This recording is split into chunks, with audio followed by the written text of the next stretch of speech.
Hello, boys and girls. It's Mrs. Pecora back to read you another fabulous book. And today's book is called Saving Eli's Library by Ruth Horowitz, illustrated by Brittany Jackson.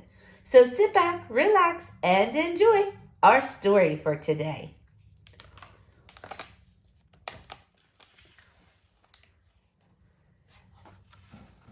Saving Eli's Library, Ruth Horowitz, illustrated by Brittany Jackson. Eli's library stood by a river that tumbled between two mountains. Eli loved his library.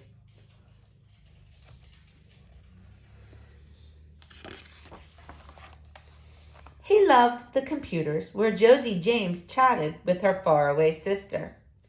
He loved to stretch with Big Sam's yoga class and help Luke and Lena play chess. Eli especially loved the books. On Tuesdays, the kids squished onto the braided rug to hear Miss Mudge's stories. Eli especially loved the stories with brave heroes and scary monsters. And he loved how the river tumbled outside, like it was telling its story too.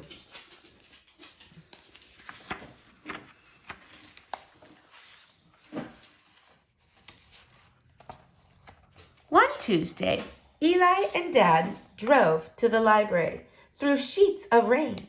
The windshield wipers slapped and swished. The river roared like a monster from one of Miss Mudge's stories. Eli had never seen it so wild. In the library parking lot, people were stacking sandbags. "River's rising," Big Sam hollered. "Pick up the pace," yelled Josie James. More people were rushing around inside. "What about Story Circle?" Eli asked. "No time," said Miss Mudge. "We're moving the books so the water won't reach them."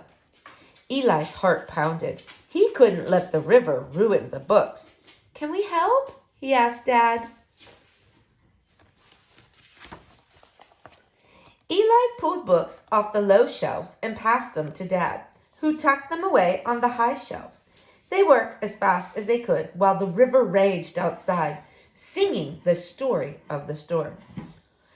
But before Eli and the others could finish, little Sammy hollered, "River's almost to the bridge." "Better hurry home," Big Sam yelled. Eli and Dad dashed to the car through the drenching rain. The river was roiling. The tires slipped on the steep mountain road. Rain flooded the windshield as fast as the wipers could wipe.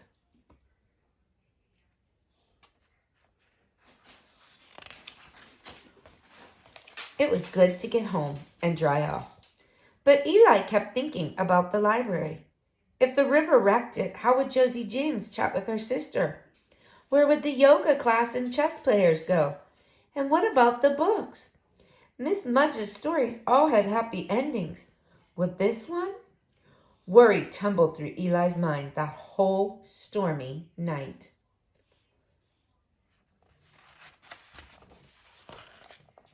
By morning, the sun was back, but the mountain road was sloshy.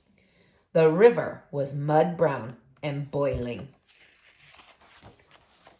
The library parking lot was a lake. The sandbags were slick with slime.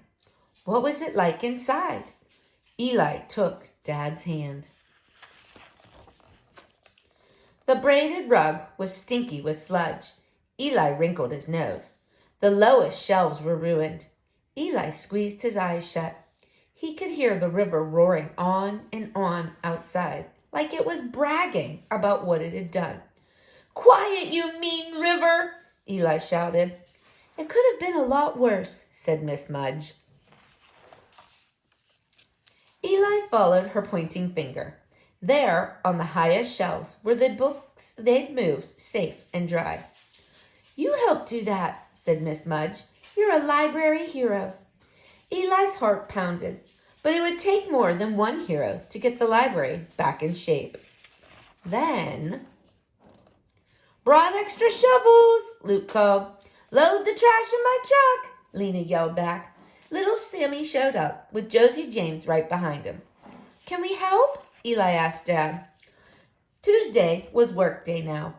While Big Sam shoveled sludge into the bags, Eli organized the twist ties.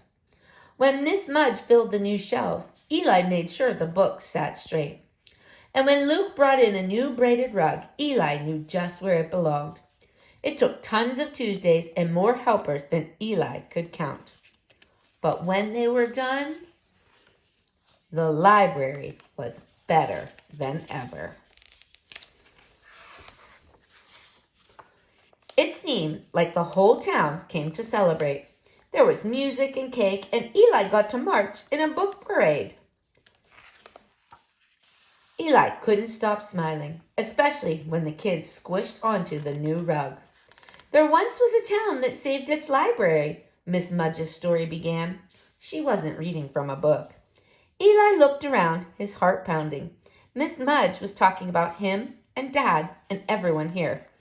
And even the river tumbling outside, telling its story, the two. The end. All right, boys and girls, I hope you enjoyed that book. Stay tuned to see what fabulous book we will read next.